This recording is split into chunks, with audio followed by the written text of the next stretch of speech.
Assalamualaikum warahmatullahi wabarakatuh. Kami dari kelompok 4 akan menjelaskan tentang sistem vaskuler dan hematologi.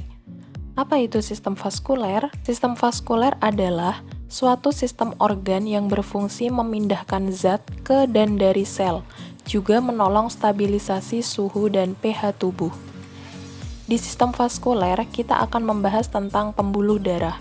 Pembuluh darah ada 3 macam, yakni yang pertama, vena, kapiler, dan arteri.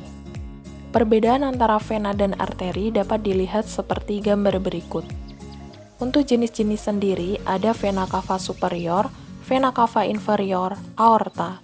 Selain itu, juga ada vena pulmonalis dan arteri pulmonalis. Penyakit dan pengobatan vaskuler ada limfedema, DVT, dan aneurisma aorta perut. Limfedema adalah pembengkakan disebabkan sumbatan pada pembuluh getah bening. Dapat disembuhkan dengan membalut lengan untuk mendorong cairan getah bening. DVT atau trombosit vena dalam adalah penggumpalan pembuluh darah vena dalam. Dapat diobati dengan pemberian obat antikoagulan. Dan yang terakhir ada aneurisma aorta perut, adalah pelebaran aorta, dapat disembuhkan dengan pembedahan. Yang kedua, kita akan membahas tentang sistem hematologi. Apa itu sistem hematologi? Hematologi adalah bidang studi kesehatan yang mempelajari tentang darah dan gangguan darah yang terjadi.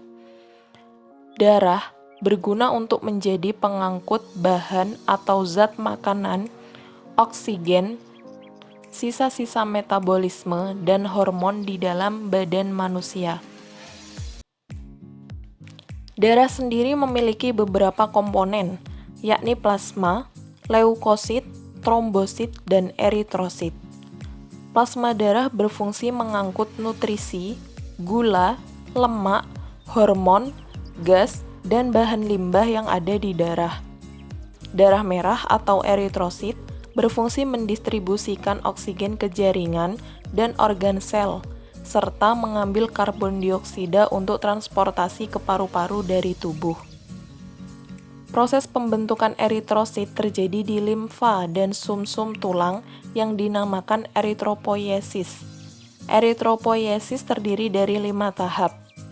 Yang pertama ada hematopoietic stem cell atau HSC. Yang kedua ada colony forming unit atau CFU. Yang ketiga ada precursor cell yang terdiri dari 2 tahap, yakni eritroblast dan retikulosis. Dan yang terakhir ada mature blood cells atau terbentuknya eritrosit. Darah putih atau leukosit berfungsi dalam sistem kekebalan tubuh dengan sistem limfatik dengan mempertahankan tubuh terhadap infeksi. Eritrosit atau sel darah putih memiliki 5 jenis yang dikelompokkan menjadi 2, eosinofil, neutrofil, dan basofil termasuk dalam granuler. Sedangkan monosit dan limfosit termasuk dalam agranuler.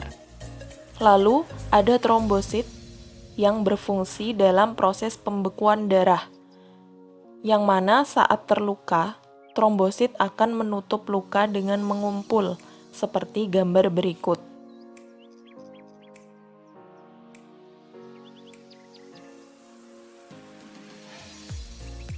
Lalu, ada penyakit dan pengobatan hematologi.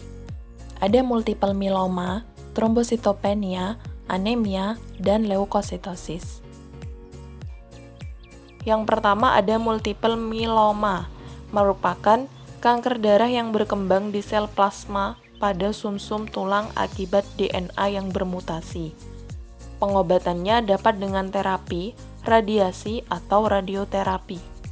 Yang kedua ada anemia, yakni kondisi kekurangan sel darah merah atau eritrosit yang sehat atau ketika sel darah merah tidak berfungsi dengan baik sehingga menyebabkan oksigen tidak tercukupi.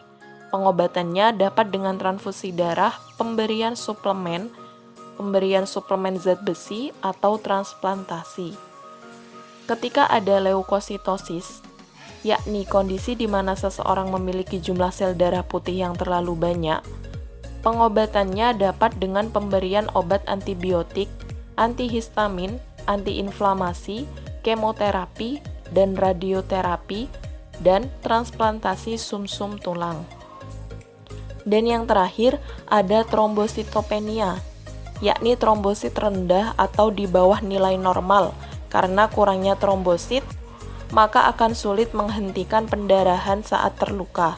Pengobatannya dengan pemberian kortikosteroid bila disebabkan penyakit autoimun, dan memerlukan asupan cairan yang cukup bila diakibatkan oleh virus.